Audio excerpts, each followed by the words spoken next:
మా తమ్ముడు ఫోన్ చేశాడు. నా మేనల్లుడికి పెళ్లి కుదిరిందంట. అవునా? ఫ్లాట్ ఏదో కొంటానన్నాడు. వాస్తు కన్స్ట్రక్షన్ లాంటివి ఎన్ని చూడాలి? అంత ఈజీనా? ఇవన్నీ ఈజీ చేయడానికే కదా ఎంఆర్ కన్స్ట్రక్షన్స్ వాళ్ళు గుంటూరుకు 3 వైపులా 3 మంచి అపార్ట్మెంట్స్ నిర్మిస్తున్నారు. రామ్లో రాధాకృష్ణ, ఉజ్జనగూడలో యూవీ అర్బనైట్, తెనాలి రోడ్ లో కేవీ రెసిడెన్సీ. పక్కా వాస్తు, మంచి మెటీరియల్ వాడతారు. మేనేజ్మెంట్ బ్రహ్మాండంగా ఉంటుంది. 24 hours water supply, more over time కి డెలివరీ.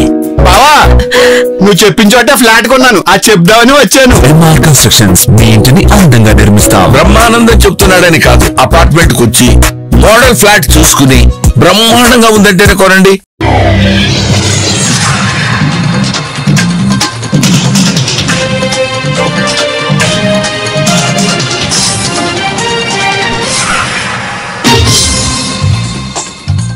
నమస్కారం, సిటీ న్యూస్ తెలుగు స్వాగతం. ఈనాటి వార్తా విశేషాలు. విజయవాడ ఇంద్రకీలాద్రి దుర్గమ్మ అమ్మవారి ఆలయంలో పెండింగ్ లో ఉన్న మాస్టర్ ప్లాన్, కేంద్ర ప్రభుత్వం ప్రసాదం స్కీమ్ పనుల పురోగతి, పలు అభివృద్ధి పనులపై మంత్రి ఆనం రామనారాయణ రెడ్డి ఆధ్వర్యంలో సమీక్షా సమావేశం జరిగింది.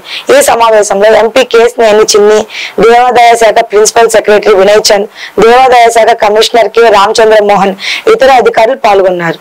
ఈ సందర్భంగా ఆనం రామనారాయణ రెడ్డి, ఎంపీకే కేశినేని చిన్ని మాట్లాడుతూ ఇంద్రకీలాద్రిపై అభివృద్ధి పనులు మరింత త్వరగా చేసేందుకు కమిషనర్, ఎంపీ, ఎమ్మెల్యే అందరూ సమిష్టి నిర్ణయం తీసుకున్నామని, పవర్ పాయింట్ ప్రెజెంటేషన్ చేశామని, ఆలయ అభివృద్ధి పనుల కోసం మార్పులు చేపట్టబోతున్నాం అన్నారు.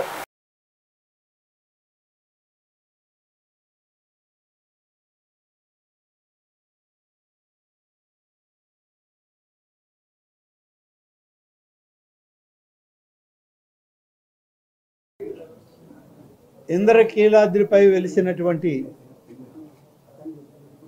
శ్రీ శ్రీ శ్రీ దుర్గా మల్లేశ్వర అమ్మవారి యొక్క ఆలయం, దీన్ని మరింత అభివృద్ధి చేయాలని,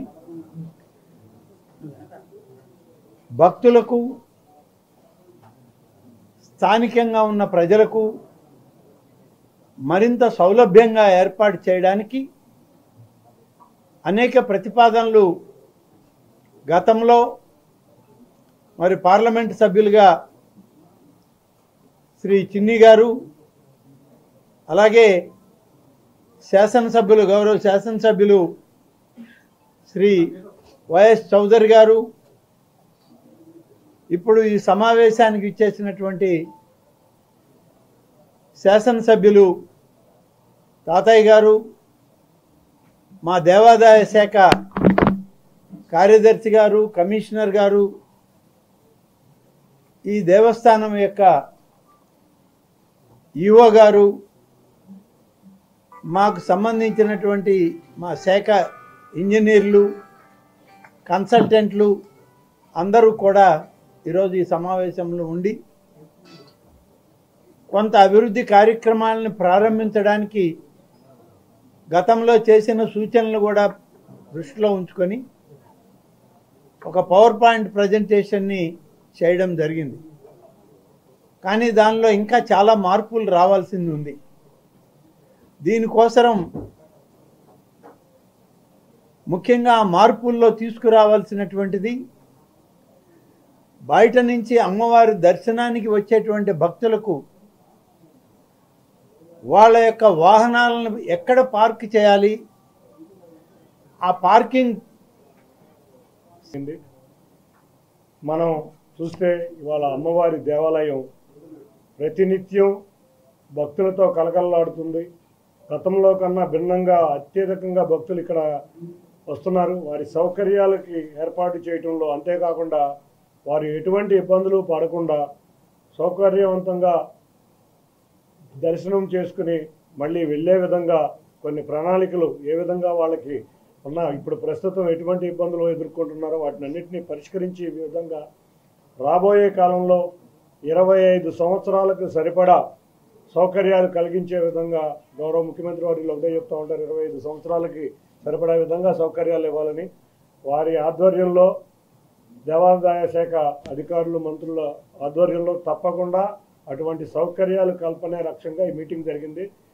అంతేకాకుండా 2 డిపిఆర్లు ఇవాళ మా పశ్చిమ ఎమ్మెల్యే సుజనా చౌదరి గారి ఆధ్వర్యంలో 1 డిపిఆర్, దేవాదాయ శాఖ ఆధ్వర్యంలో 2 డిపిఆర్లు చూడటం జరిగింది. రేపు 28వ తారీఖు జరిగే మీటింగ్లో ఎమ్మెల్యే గారు మిగతా అధికారులు కూడా అందరూ పాల్గొని ఫుల్ ఫ్లెడ్జ్డ్ మీటింగ్గా ఏర్పడి అమ్మవారి దేవాలయం వచ్చే 50 సంవత్సరాలకి కృష్ణా జిల్లా గుడివాడ పట్టణ బీజేపీ ఆఫీస్ లో పార్టీ సిద్ధాంతకర్త మహనీయులు డాక్టర్ శ్యామ్ ప్రసాద్ ముఖర్జీ 72వ వర్ధంతిని పార్టీ పట్టణ అధ్యక్షులు శ్రీ మాచర్ల రామకృష్ణ ఆధ్వర్యంలో ఘన నివాళులు అర్పించారు. ఈ సందర్భంగా డాక్టర్ ఆర్కే మాట్లాడుతూ అనేక మంది మహానుభావులు ప్రాణత్యాగం వల్లనే ఈ రోజు మనం సుభిక్షంగా ఉన్నామని, అలాంటి మహనీయులతో డాక్టర్ శ్యామ్ ప్రసాద్ ముఖర్జీ ఒకరని, నాలాంటి వారు రాజకీయాల్లోకి వచ్చామంటే అలాంటి మహనీయుల సిద్ధాంతాలతోనూ నేను భారతీయ జనతా పార్టీని చేరడం జరిగింది. వారి సిద్ధాంతాలను గౌరవించడం మనందరి బాధ్యత అన్నారు. ఈ కార్యక్రమంలో ముఖ్య అతిథిగా మచిలీపట్నం పార్లమెంట్ కన్వీనర్ సూర్య గాంధీ, పట్టణ మహిళా అధ్యక్షురాలు బోనం గోపిక, శాలిని, సత్య, రాజు, లంకా రాంబాబు తదితరులు పాల్గొన్నారు.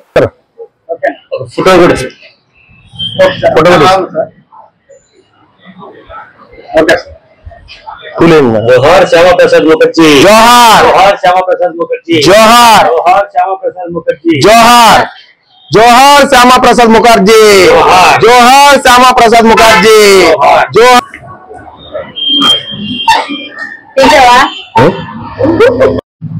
అందరికీ నమస్కారం అండి.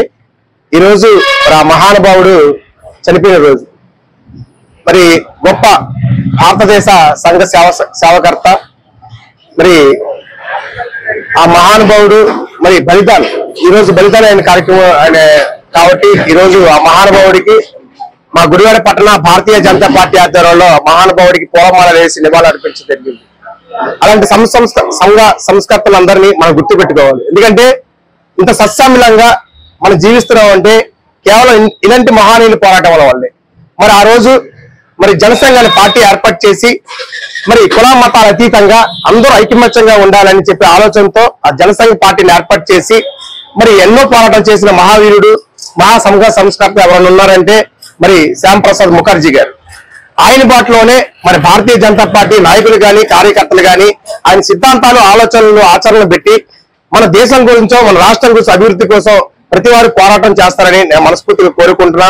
ఏదైనా ఆ మహానుభావుడు మరి కాశ్మీర్ గురించి పోరాటం చేస్తూ బలిదానమైన వ్యక్తి ఎవరైనా ఉన్నారంటే ఆ మహానుభావుడు. అలాంటి వారి సిద్ధాంతాల ఆలోచనలు తీసుకొని మన రాష్ట్రం కోసం కూడా మన దేశం గురించి కూడా ప్రతి యువత మరి పోరాటం చేయాలని నేను కోరుకుంటున్నా. మరి ఈ కార్యక్రమానికి చేసిన మన మచిలీపట్నం పార్లమెంట్ కన్వీనర్ మరి గాంధీ గారికి, అలాగే బీజేపీ పట్ల మహిళా అధ్యక్ష బోనం గోపిక గారికి, అలాగే కార్యకర్తలకి, నాయకులకి నా హృదయపూర్వక నమస్కారాలు తెలియజేసుకుంటున్నా. మరొకసారి ఆ మహానుభావుడికి ఘన నివాళులు అర్పిద్దాం. శ్యామ్ ప్రసాద్ ముఖర్జీ గారికి జోహార్, శ్యామ్ ప్రసాద్ ముఖర్జీ గారికి జై హింద్. Thank you. MLA Venugandla Ramu హామీ ఇచ్చిన విధంగా మంచినీటి పైపుల కనెక్షన్ 10,000 కట్టించుకోకుండా ఇవ్వాలని కోరుతూ గుడివాడలోని శ్రీకాళహస్తి కాలనీ అభివృద్ధి కమిటీ ఆధ్వర్యంలో నిరాహార దీక్ష నిర్వహించారు. ఈ సందర్భంగా ప్రజా సంఘాల అభివృద్ధి కమిటీల సమన్వయ కమిటీ నాయకురాలు బసు అరుణ మాట్లాడుతూ 10,000 కడితేనే కనెక్షన్ ఇస్తామని బెదిరించిన విధానం ఆపాలని, స్మార్ట్ మీటర్లు దౌర్జన్యంగా బిగించే విధానం ఆపాలని, లేకపోతే జూలై 9న బంద్ నిర్వహిస్తామని హెచ్చరించారు. ఈ కార్యక్రమంలో అభివృద్ధి కమిటీ ఉత్తర లక్ష్మి, సిహెచ్ భాగ్యలక్ష్మి, బావిశెట్టి వెంకటలక్ష్మి, సత్యవతి, తుమేటి నాగమణి తదితరులు పాల్గొన్నారు.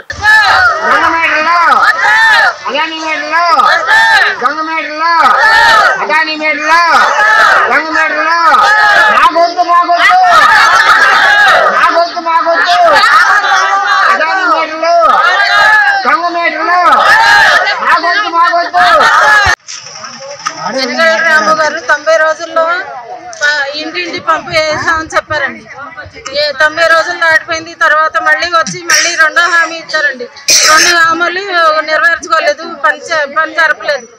ఎట్టి పరిస్థితుల్లో మేము డబ్బులు అయితే కట్టలేమండి. కడితే డొక్కడే మనుషులు మేము, డబ్బులు మాత్రం కట్టలేమండి. ఉచితంగా పంపులు వేయాలి సార్. ఏర్పడి దాదాపు 25 సంవత్సరాలు అవుతుంది. ఇప్పటి వరకు మంచినీటి సౌకర్యం కల్పించలేదు. ఎన్నికల ముందు వెనుగండ్ల రాము గారు వచ్చి నాకు ఓటేసి గెలిపిస్తే మీ అందరికి ఇంటింటికి ఉచితంగా కనెక్షన్ ఇస్తానని చెప్పారు. కానీ ఇప్పటి వరకు కూడా ఆ విధంగా చర్యలు తీసుకోలేదు. దానికి తోడు 10,000 ఇస్తేనే ఇప్పుడు మీకు కనెక్షన్ ఇస్తాము, లేకపోతే కనెక్షన్ ఇవ్వను అని చెప్పి చెప్తా ఉన్నారు. ఇది అన్యాయం. ఎందుకంటే ఇప్పటికే అధికారులు చెప్తా ఉన్నారు 60 లక్షలు గవర్నమెంట్కి పంపించాము, రాగానే ఇంటింటికి కనెక్షన్ ఇస్తామని. అప్పుడు దాకా ఆగకుండా 10,000 ఇస్తేనే మీకు కనెక్షన్ ఇస్తాం, లేకపోతే మీకు పంపు రాదు అని చెప్పి బెదిరిస్తూ ఉన్నారు. వీటిని వెనక్కి తీసుకొని ఇంటింటికి ఉచితంగా కనెక్షన్, మంచినీటి కనెక్షన్ ఇవ్వాలని చెప్పి కోరుతా ఉన్నాం. అలాగే ఇట్టలేము, మేము పేదవాళ్ళము, మాకు పంపులు వస్తాయో రావో అని చెప్పి కూడా పేదవాళ్ళు బాధపడుతూ ఉన్నారు. ఇవన్నిటిని అర్థం చేసుకొని వెంటనే ఉచితంగా ప్రతి ఇంటికి కనెక్షన్ పంపు ఇవ్వాలి. లేని పక్షంలో ఈ పోరాటం ఆగదు. మేమందరం కూడా వీళ్ళకి కాలనీ ప్రజలకి తోడుగానే ఉంటాం. ఇది గమనించాలని చెప్పి మేము హెచ్చరిస్తా ఉన్నాం. అలాగే ఈ నెల 9న జరిగే బంద్లో స్మార్ట్ మీటర్లు ఈ కాలనీలో ఎవరు వద్దు అని చెప్పి ఏకతాటిపైన మా దగ్గర లేవు. మాకు పనులు లేవు, మగవాళ్ళకి ఆడవాళ్ళకి సరిగ్గా పనులు లేవు. మాకు మంచినీళ్ళు కావాలి.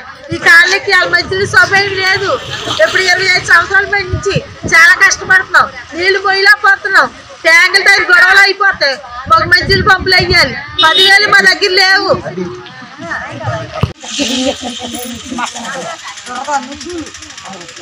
నా పేరు రేఖానండి. కాళహస్తి కాలనీ వస్తువులు. మా కాలనీకి వాటర్ లేవు. మేము ఎన్నో ఇబ్బందులు పడుతున్నాం. కాబట్టి వెనుగల రాము గారి గెలవగానే 100 రోజుల్లో వాటర్ ఇస్తామన్నారు, కానీ ఇవ్వాల. 10,000 కట్టమని ఇప్పుడు ఎందుకు డిమాండ్ చేస్తున్నారు? ఈ డిమాండ్ చేస్తున్నందుకు మా వాళ్ళ దగ్గర ఎవరి దగ్గర రూపాయి లేదు, కట్టరు కూడా. కానీ ఎందుకు మీరు వాటర్ పంపించరు?